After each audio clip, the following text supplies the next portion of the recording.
नमस्कार. समजा घर तुमचं, कर्जही तुमचं. पण त्यावर अधिकार नक्की कुणाचा? बँकेचा की तुमच्या सोसायटीचा? आज आपण एका अशाच जबरदस्त कायदेशीर लढाईबद्दल बोलणार आहोत, जिथे एका छोट्याशा सोसायटीने थेट एका मोठ्या नॅशनल बँकेलाच आव्हान दिलं. जरा कल्पना करून बघा, तुम्ही बँकेकडून कर्ज घेऊन घर घेतलंय, पण समजा काही कारणांमुळे हप्ते थकले आणि बँक ते घर विकायला निघाली आणि ऐनवेळी तुमचीच सोसायटी मध्ये आली आणि म्हणाली, थांबा, हे असं नाही विकू शकत. आता सांगा, अशा वेळी कोण जिंकेल, बँक की सोसायटी? हा काही साधा वाद नव्हता, हे प्रकरण थेट उच्च न्यायालयापर्यंत गेलं होतं.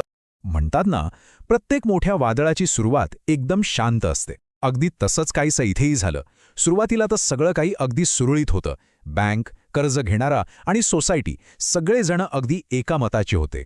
ही गोष्ट आहे 2012 सालची. सोसायटीने आपल्या एका मेंबरला कर्ज घेण्यासाठी मालमत्ता गहाण ठेवायला ना हरकत प्रमाणपत्र म्हणजे NOC दिलं. अगदी सहज. हा एक साधा रोजचा व्यवहार होता. एका सहीमुळे कर्ज मिळालं आणि सगळं काही व्यवस्थित पार पडलं. किंवा निदान तेव्हा तरी तसंच वाटत होतं. पण मग पिक्चरमध्ये ट्विस्ट आला. काही काळानंतर कर्जदाराने हप्ते भरणं बंद केलं आणि इथूनच बँकेच्या वसुलीच्या एका लांबलचक आणि खरं सांगायचं तर खूप किचकट प्रवासाला सुरुवात झाली. आता जरा या टाईमलाईनवर नजर टाकूया. हे काही एका रात्रीत झालेलं नाहीये.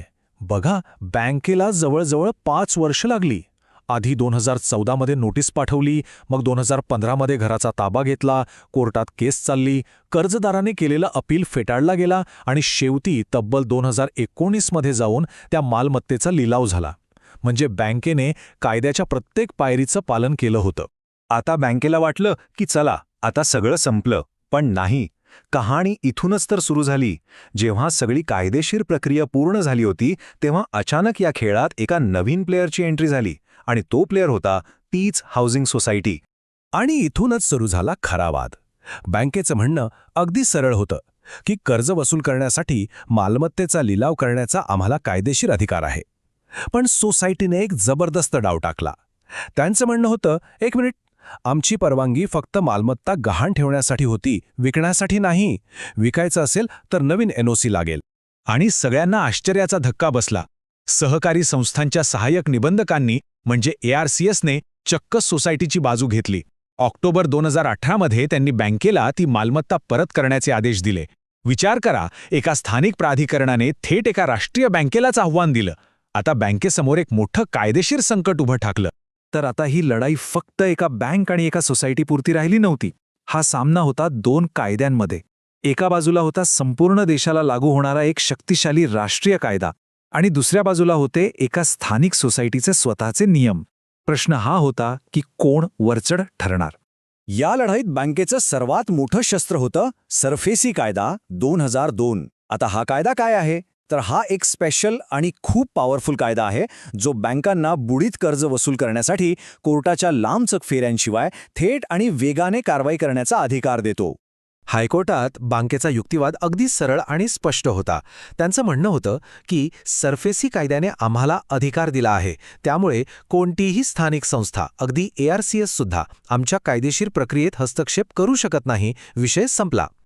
आणि मग अनेक वर्षांच्या या कायदेशीर लढाईनंतर तो क्षण आला. अलाहाबाद हायकोर्टाने या प्रकरणावर आपला अंतिम निर्णय दिला. आणि हा निकाल फक्त या केसपुरता नव्हता, तर याने देशभरातील बँका आणि सोसायट्यांच्या अधिकारांबाबत एक नवीन दिशा दिली. कोर्टाने सोसायटीचा युक्तिवाद कसा खोडून काढला ते बघा. एक मुद्दा महत्त्वाचा आहे. पहिलं, कोर्टाने म्हटलंय की सोसायटीच्या नियमांमध्ये विक्रीसाठी वेगळ्या NOCची गरज आहे असं कुठेही लिहिलेलं नाहीये. दुसरं, आणि हे खूप महत्त्वाचं आहे, की जेव्हा तुम्ही मालमत्ता गहाण ठेवायला परवानगी देता, तेव्हा त्यात कर्ज न फेडल्यास होणारे परिणाम म्हणजे लिलाव हे आपोआपच गृहीत धरले जातात. आणि तिसरं, बँक ही काही सोसायटीची सदस्य नाही, ती एक बाहेरची संस्था आहे. त्यामुळे सोसायटीचे अंतर्गत नियम बँकेला कसे काय लागू होणार? आणि मग कोर्टाने एकच वाक्य सांगितलं, ज्याने सगळा वादच संपवला. अलाहाबाद हायकोर्टाने 20 डिसेंबर 2023 रोजी स्पष्ट केलं, ARCSने बँकेविरुद्ध दिलेला तो आदेश त्यांच्या अधिकार क्षेत्राच्या बाहेरचा आहे. म्हणजे सोप्या भाषेत त्यांना तो आदेश देण्याचा अधिकारच नव्हता. Game over. तर या सगळ्या प्रकरणाचा अर्थ काय? सगळ्यात महत्त्वाचा मुद्दा हा आहे की जेव्हा बँकेच्या वसुलीसारखा विषय येतो, तेव्हा राष्ट्रीय पातळीवर बनवलेला एक शक्तिशाली कायदा जसा की सरफेसी ॲक्ट हा एखाद्या स्थानिक सोसायटीच्या नियमांपेक्षा नेहमीच वरचढ ठरतो. कायद्याच्या लढाईत राष्ट्रीय कायद्याचं वजन जास्त असतं. तर मग आता पुढे काय? या निकालामुळे देशभरातल्या बँका आणि हाऊसिंग सोसायट्या यांच्यातल्या सत्तेच्या समीकरणात एक मोठा बदल घडून आलाय. हा एक खूप मोठा पायंडा आहे. मग प्रश्न उरतो की या निर्णयाचा आपल्यासारख्या सामान्य घरमालकांवर आणि त्यांच्या सोसायट्यांच्या अधिकारांवर भविष्यात काय परिणाम होईल.